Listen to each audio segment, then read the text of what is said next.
chapter 14. Now it happened, as he went into the house of one of the rulers of the Pharisees to eat bread on the Sabbath, that they watched him closely. And behold, there was a certain man before him who had dropsy. And Jesus answering spoke to the lawyers and Pharisees, saying, Is it lawful to heal on the Sabbath? But they kept silent. And he took him and healed him and let him go. Then he answered them, saying, Which of you, having a donkey or an ox that has fallen into a pit, will not immediately pull him out on the Sabbath day? And they could not answer him regarding these things. So he told a parable to those who were invited. Then he noted how they chose the best places, saying to them, When you are invited by anyone to a wedding feast, do not sit down in the best place, lest one more honorable than you be invited by him, and he who invited you and him come and say to you, Give place to this man, and then you begin with shame to take the lowest place. But when you are invited, go and sit down in the lowest place, so that when he who invited you comes, he may say to you, Friend, go up higher. Then you will have glory in the presence of those who sit at the table with you. For whoever exalts himself will be humbled, and he who humbles himself will be exalted.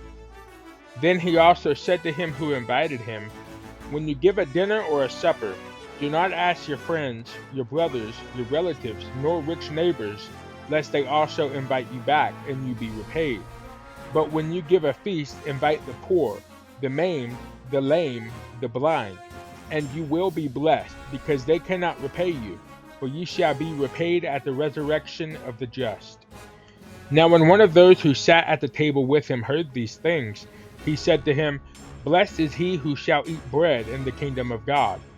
Then he said to him, A certain man gave a great supper and invited many, and sent his servant at supper time to say to those who were invited, Come, for all things are now ready. But they all with one accord began to make excuses. The first said to him, I have bought a piece of ground, and I must go and see it. I ask you to have me excused.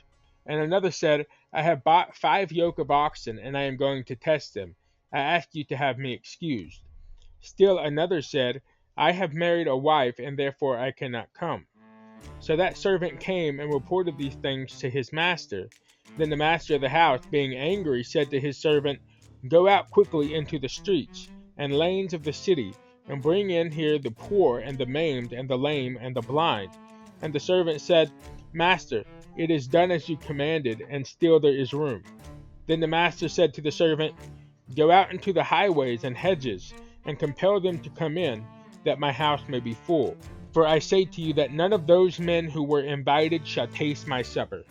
Now great multitudes went with him, and he turned and said to them, If anyone comes to me and does not hate his father and mother, wife and children, brothers and sisters, yes, and his own life also, he cannot be my disciple. And whoever does not bear his cross and come after me cannot be my disciple. For which of you, intending to build a tower, does not sit down first and count the cost, whether he has enough to finish it, lest after he has laid the foundation and is not able to finish, all who see it begin to mock him, saying, This man began to build and was not able to finish? Or what king going to make war against another king does not sit down first and consider whether he is able with 10,000 to meet him who comes against him with 20,000? Or else, while the other is still a great way off, he sends a delegation and asks conditions of peace. So likewise, whoever of you does not forsake all that he has cannot be my disciple. Salt is good, but if the salt has lost its flavor, how shall it be seasoned? It is neither fit for the land nor the dunghill, but men throw it out. He who has ears to hear, let him hear.